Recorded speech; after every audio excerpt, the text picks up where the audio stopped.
Write each phrase as an algebraic expression. Alright, so the secret to translating word problems like this into mathematical symbols is to know your key words.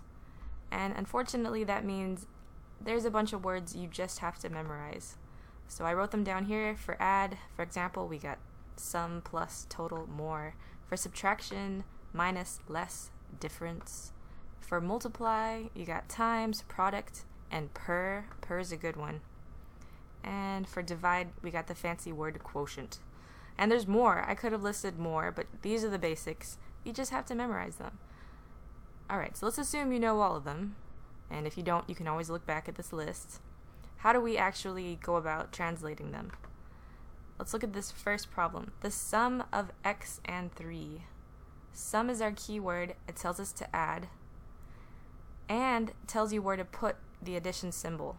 So, the sum of x and 3. Let's do another one. Alright, right below, the total of y and 4. Total means plus, and tells me where to put the plus. The total of y and 4. I'm going to come back to the 5 more than z. We'll talk about that in a little bit. The difference of k and 7. Difference means to subtract. So we got the difference of k and 7. And let's go down to the multiplication section.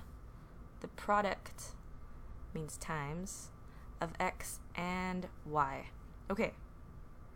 Do not put x times y. It looks confusing because unless you got a fancy x like me, it looks like there's two x's here.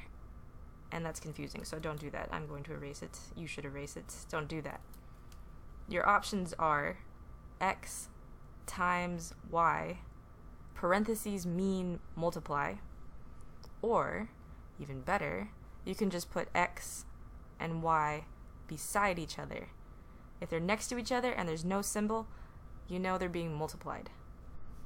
Alright, the quotient of g and 11. Quotient means to divide, but we're not going to use that symbol. Instead, we'll use a fraction bar. So the quotient of g and 11 is the same thing as g divided by 11. G on 11 all means the same thing. Alright, let's go back for these ones that I left blank.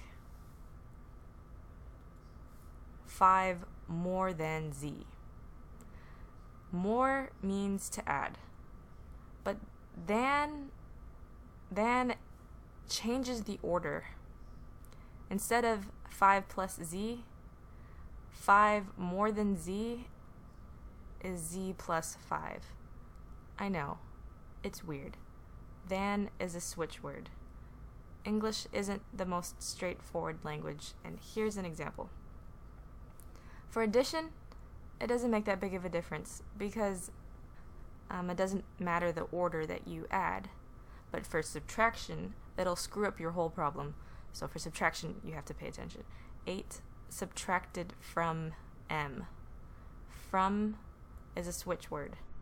8 is being subtracted from m. The order changes. Alright, last one. 9 less than n. Less means to subtract. Than is one of our switch words. So 9 less than n. Order matters. Okay, finally, it's your turn. At the bottom of the page, there's a couple phrases that you need to translate into a mathematical expression. Alright, good luck.